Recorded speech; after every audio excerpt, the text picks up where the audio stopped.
Welcome back. We're writing Little Man Computer in C++, and last time we had a bit of a disastrous session where we ran into all sorts of problems and ended up having to do a hard reset on a repository. And it seemed like what we were seeing was two things. One, we were seeing intermittent test failures without having changed any of the code that was relevant to those tests, seemingly. And we were seeing occasional random memory errors as well. And it felt like they were so for the intermittent test failures, one possibility there was that we were dealing with some sort of shared state between tests, and sort of looking at the tests, it seems that's relatively unlikely. So tests such as this one were failing, and if you look at the test, there really is nothing common being used, with the exception of the assert accessing a common variable that stores the numbers of passes and fails between the tests. But the tests are all run sequentially, so there's no parallel execution problems.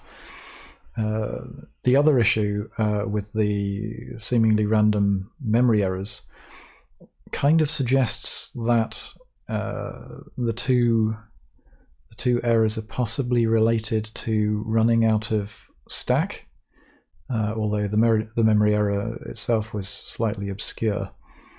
And perhaps we could resolve some of these by putting our test fixture instance in the heap instead.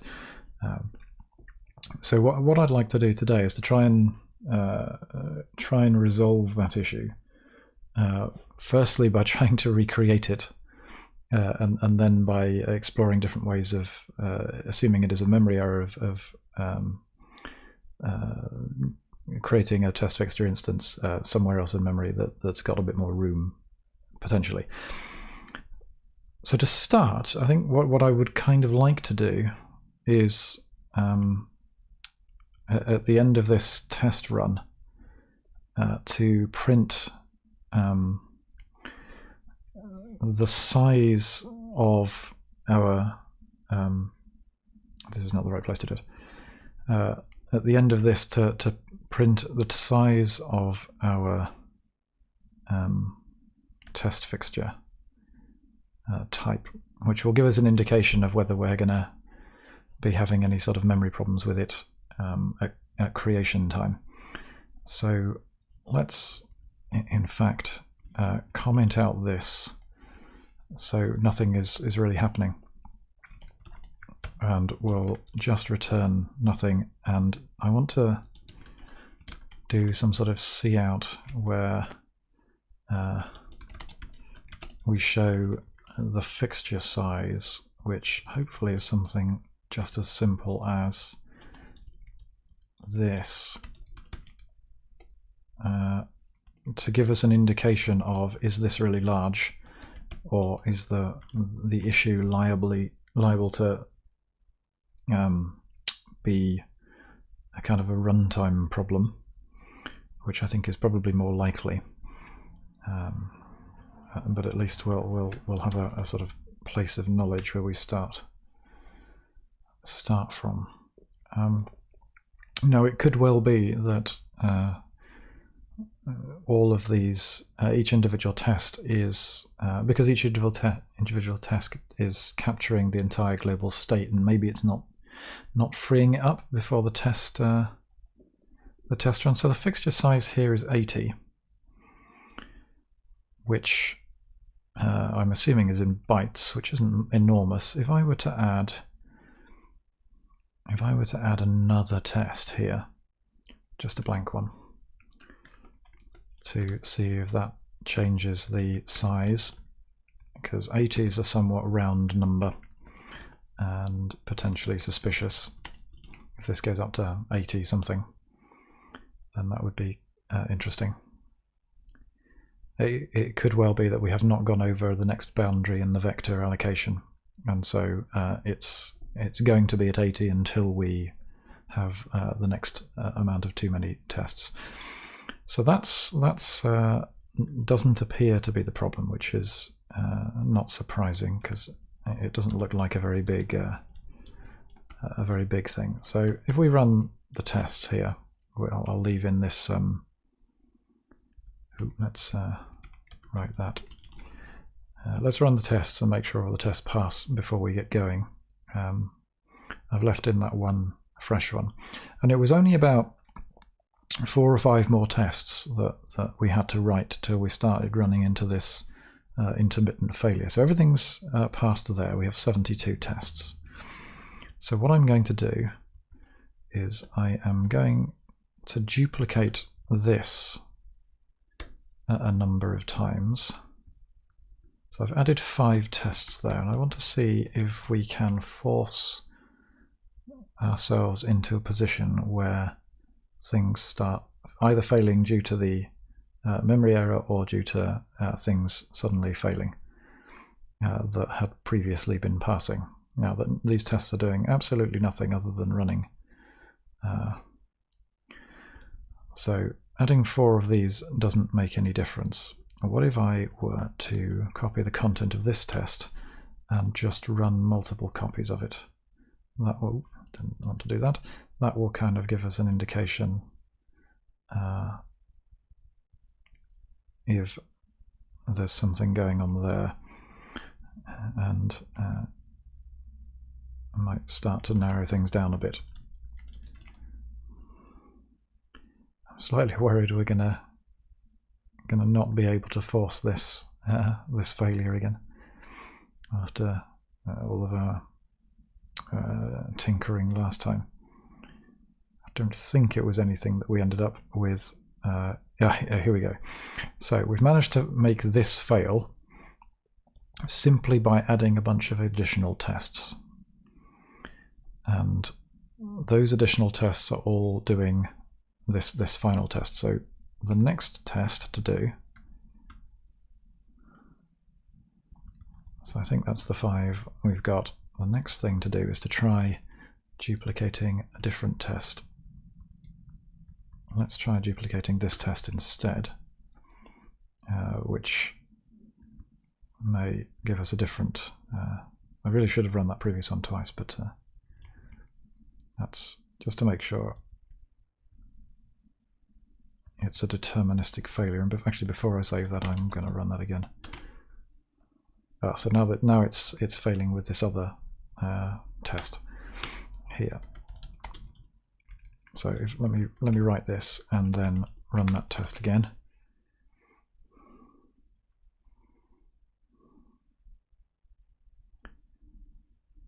The fact that it's happening at in the middle of a sequence of tests is interesting. So that's got the same failure there after. Oops, didn't mean that. Let's do that again. After writing and rebuilding, I kind of would like to get to a situation where this is a consistent failure. See, recompiling and then rerunning. So now it does it a second time. So I've not recompiled here, I've just rerun the tests. The first time it worked, and yeah, so it's intermittent now, that's okay. We can work with that. So I've got a bunch of blank tests there. And what I want to do is I want to see if there's any way of making this use different memory. Now I have a feeling this is going to be within these tests that's the problem. But what I'd like to try initially is to do something like this equals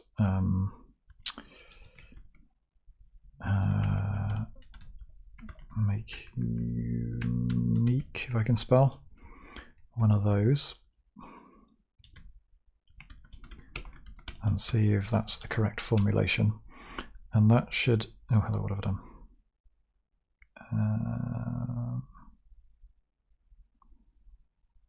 What have I done wrong with the make unique?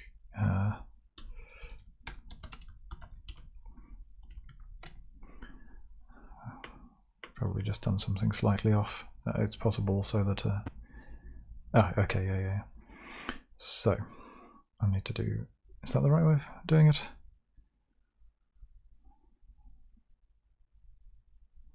Make unique args. So find me an example. Make unique this type with the arguments. Okay, yeah. So I've just used the wrong bracketing.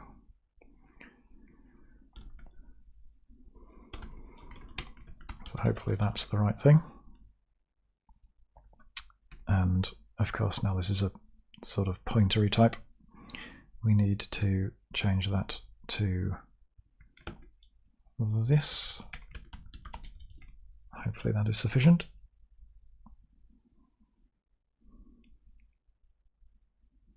And we will see if that then passes in a robust manner. Not convinced that it will, but we may have to run it several times before we can determine that it does. It would be nice if this is sufficient to make it. I don't know how many goes we give it before we're convinced that. I mean, it only took a couple of goes to make it fail before. And if this is the case, then I might just accept that this is okay. Let me just do this as well to make sure.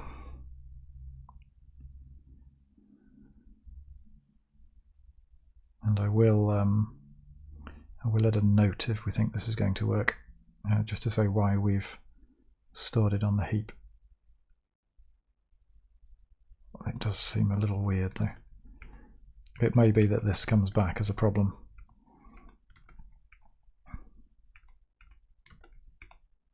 Yeah, I think I'm happy that that's going to pass fairly regularly. So I'll test fixture on the heap to avoid memory problems. Now I'm not entirely sure that's not a lie, but we will see as we move forward if that becomes a problem again. But I think it was worth doing that. Let's see what goes down here. No, that's fine. It doesn't seem to want to fail anymore, so I think I'm going to make the assumption that that's okay for now. And if it does rear its head again, we'll take another look. So let's get rid of that. Another thing I was tempted to do, if we could have achieved some sort of intermittent failure as opposed to the memory problem, just blowing up mid-run, was to improve the error messages, which I'm still quite tempted to do at some point. If we were to go up here, we can see that the assert equals on the list type checks are somewhat more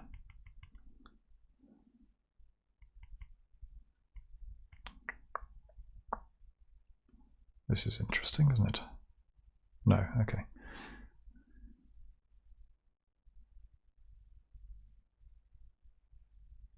Good. Yeah, the error messages are somewhat loose on these vector comparison tests, and it just says fail, and there's no indication of, did it fail because the vectors were different sizes? Did it fail on the first, second, third, fourth element of the vector being different? These sort of things would kind of make it more useful. I think what I might do is a little bit down the line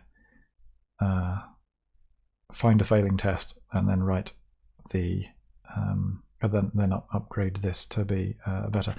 I think it's going to kind of be useful at that point, I think, to maybe implement the equality operator on instruction, and also the double arrow operator on instruction as well, so that we can print out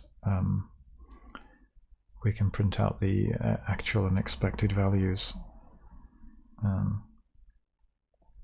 and at the point at which it fails in a nicer way. And actually, when we get to the point where we've got equality comparers and cout operators, we can also then perhaps merge these two with some templating to shrink the amount of code that we have to manage. I'm tempted to just have a quick stab at that now. I'm going to first commit those changes though, just so that we can remember our place. So it's just that, isn't it? Excellent. So what we want to say is that change to storing test fixture in heap instead of stack. Static. Excellent. Let us just quickly have a look and see how we implement equals C++. Let's see what the general consensus is. None of these are particularly highly rated. This is slightly higher than the other one, so it looks like it's bool operator equals and what have you. Do we need to do anything special in our... people are getting extremely complicated unnecessarily, it feels. So if we were to just take this const reference implementation and see what that looks like, I think that's probably okay, isn't it? So let's just give that a quick go. So if we were to go, for example, to assembler.cpp, we have this instruction thing that I think's in entirely defined here. It is. Do we want to define it in here, or is that going a bit too far? Let us see if we can define it in here instead. It's going to perhaps be their static things. So we kind of want to say bool lmc instruction equals const instruction. Do we need to do this? I assume so. It's a little bit awkward that sometimes you need it and sometimes you don't, and I haven't quite mastered which is which. So left hand side and right hand side of this, and what we can say is return left hand side dot label equals right hand side dot label, and left hand side dot code equals right hand side dot code, and left hand side dot address equals right hand side dot address. And let me just double check that. Label code address. That looks okay. If I do a little make test here and see if it builds or whether I've set something up wrong. Did I need to use the operator? Equals. Yeah,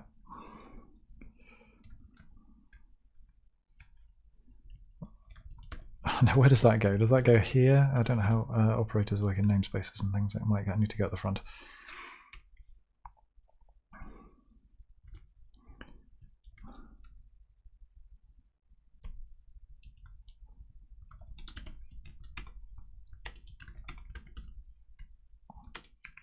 Don't think rid. There we go.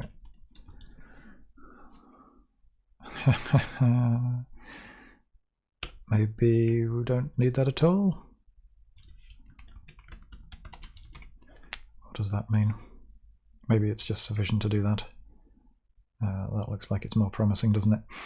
If that is the case, then I will change our assertion, which should leave everything passing okay.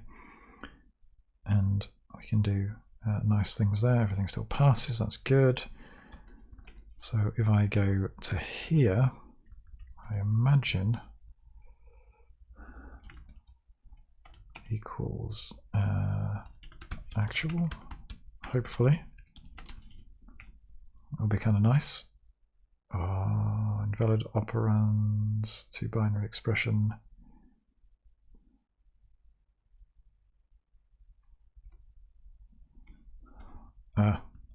Somehow managed to miss this reference here, which I probably wanted. No. Oh, did I? I do want that, but that's kind of interesting. So what have I done wrong there? Invalid operands to binary expression, constant and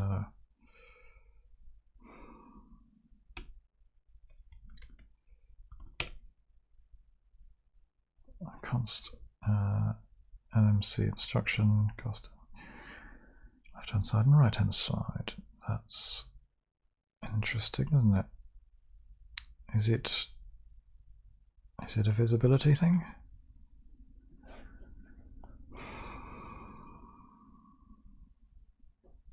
I don't like that. Does it need to be virtual?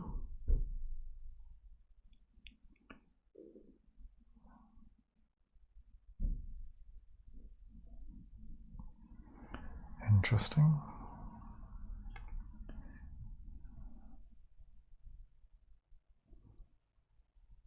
That's not.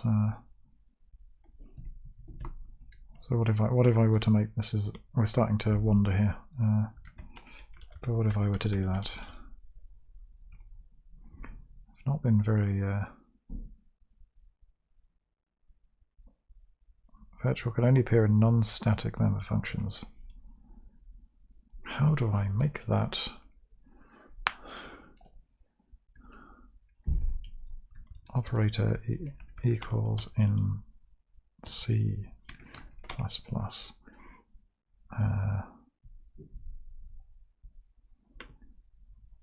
The awkwardness here is I want to put that in the. I want to put that. Oh, okay, so it says that way around. LMC instruction. Now it's possible that I actually need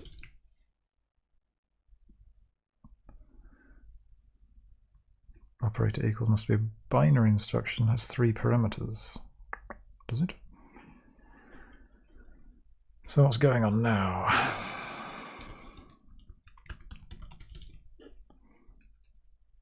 So that doesn't like that. But here we've got a suggestion that we can do this kind of formulation. But I may be misunderstanding.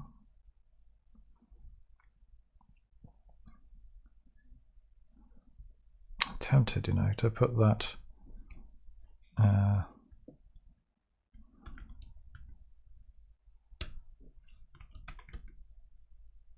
tempted to put that in here and see what we have.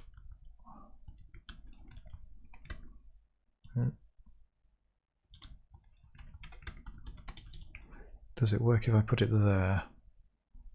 Must be a binary operator. Am I? I don't understand where that's coming from. That I'm not expecting to change any behavior. So error, overloaded operator equals must be a binary operator, has 3 parameters. Does it? Are you sure? Where does it get the 3 parameters from?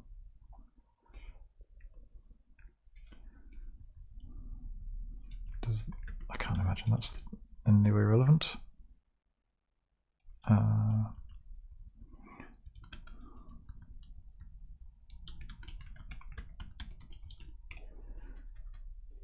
Where is it getting the 3 parameters from?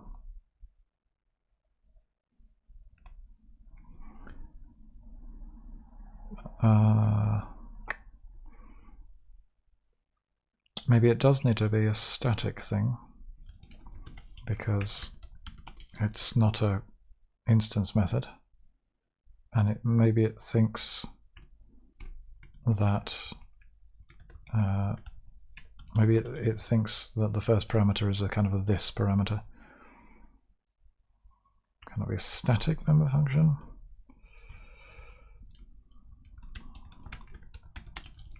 Can't imagine that's relevant, but you never know these things.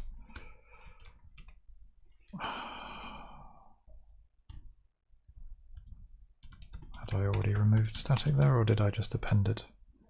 No, that's fine.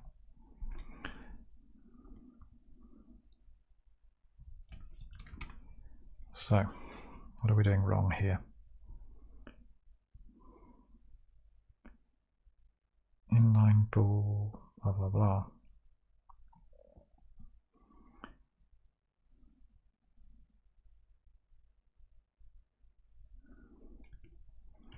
That's not what I want. Implement equals for struct C++.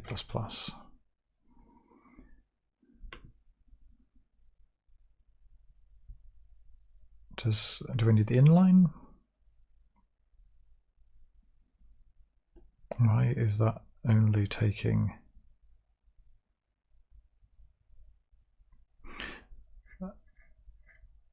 Is it? Do we have to do it like that? Well, because that's the question, isn't it, rather than the answer. I mean, it's.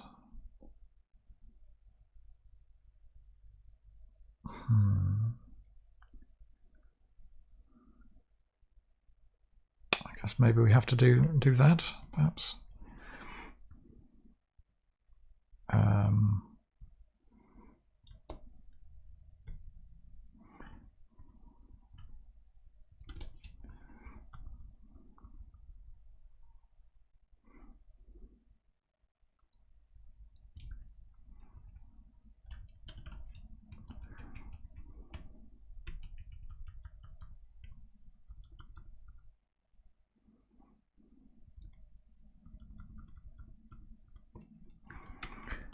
Is that legal?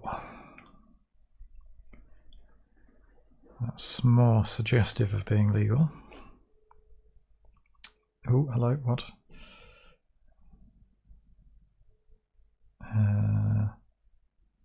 Note candidate function not viable. This argument has type, but method not marked const. Okay, we can live with that. So we're looking for that as being our mechanism, which looks a little bit more promising. Do the tests pass? That's the question. We shall see in a moment. They do. That's helpful, isn't it? So we've implementing that. Let us just see if we can put it here.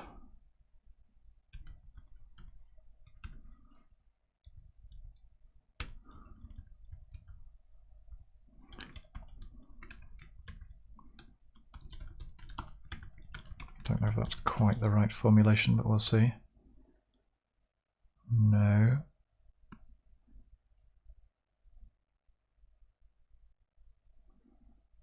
Do we have to explicitly put that in? I have a suspicion that we're not going to get away with that, are we?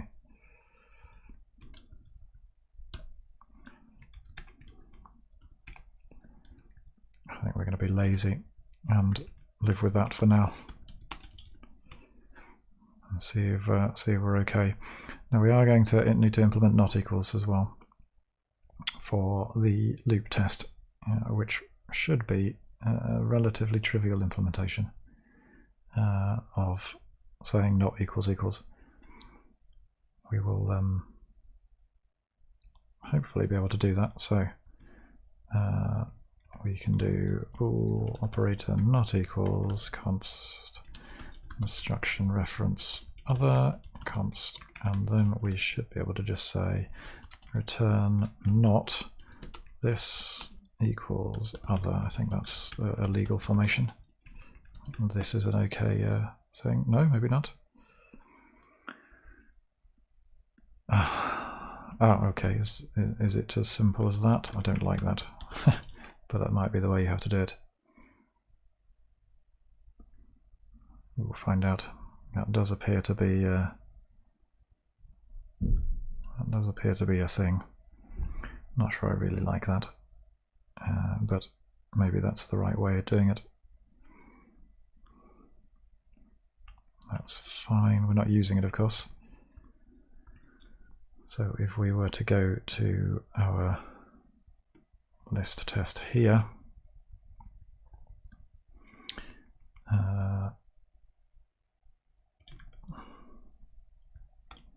it's not equal to actual I think we can just say that.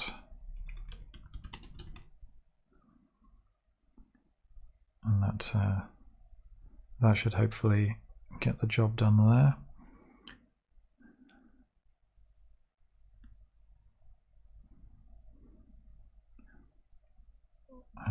Excellent.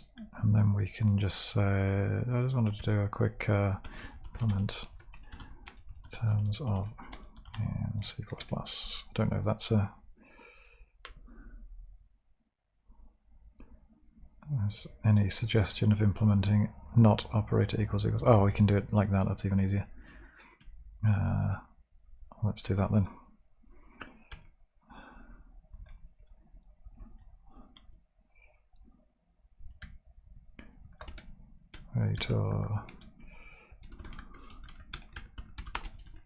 That's kind of a slightly nicer formulation rather than having to dereference a pointer, which I wasn't keen on.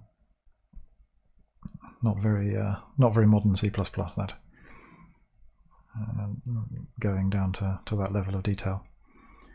And if this works, I think we're pretty much there. That's very good.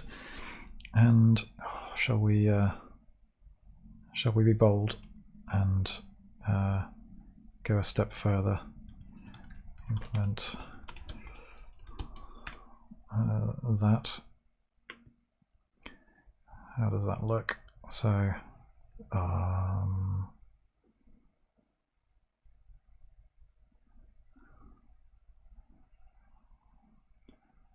struct classic. Yeah, we know this.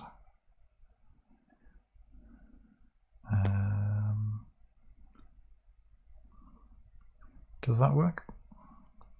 For some reason I don't like it. No.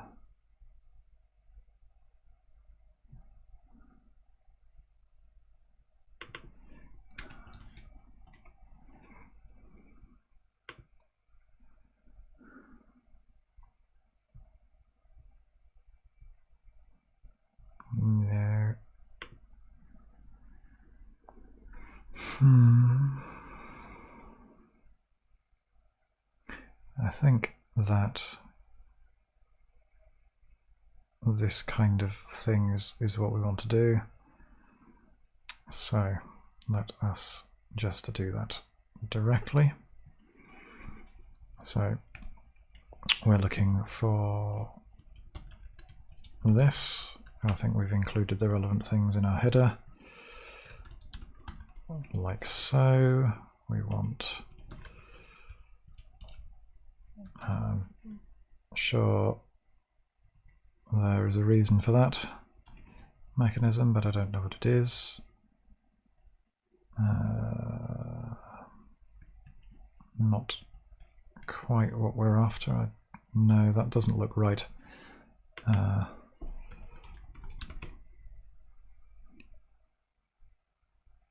In fact, can we just do this?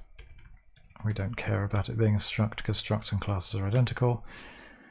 How to properly overload that. So, and you have to pass itself in. And the friend thing I seem to recall from earlier experimentation with our previous experimentation with this is important. So we will keep it.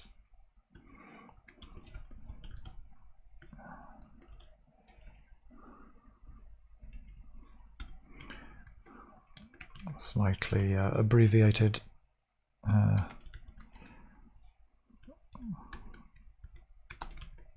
Let's do this, shall we?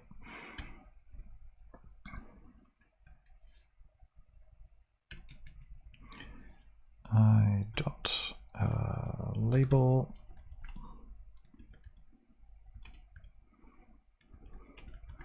I dot code and I dot address.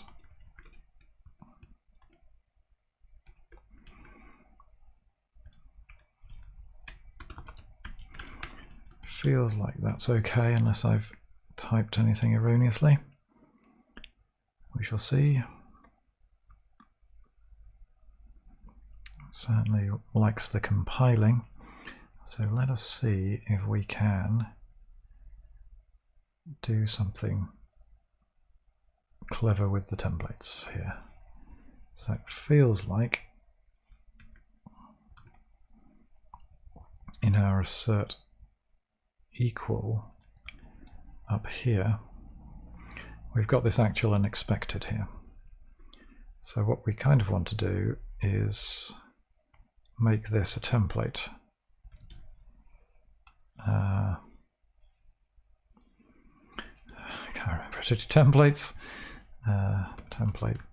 I think it's just template T or template type of T, some such thing. Relatively straightforward mechanism.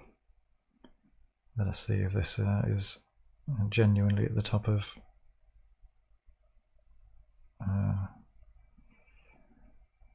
saying class, but I don't really want it to be a class, do I?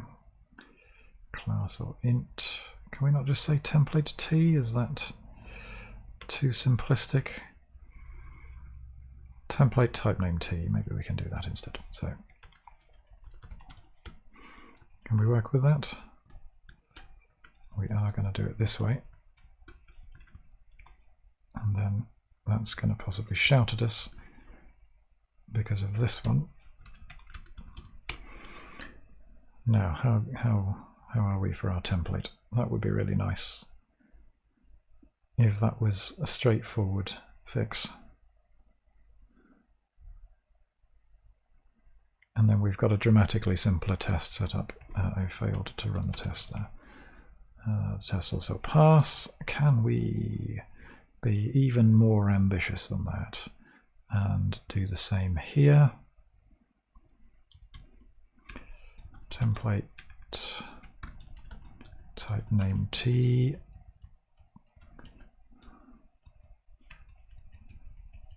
Type name T.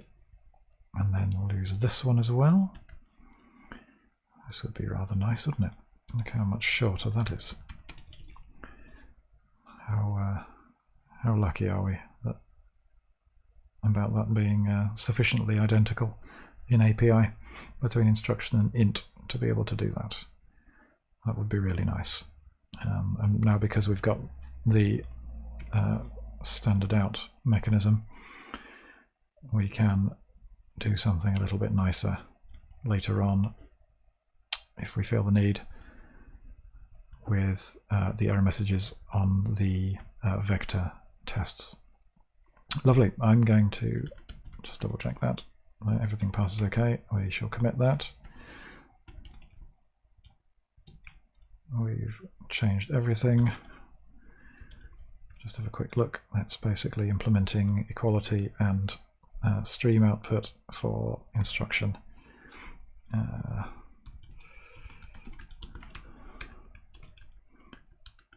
Implement equality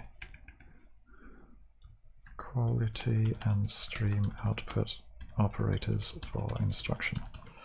And I think that's sufficient detail there. And now I think we're in a much better position to continue on with our development next time.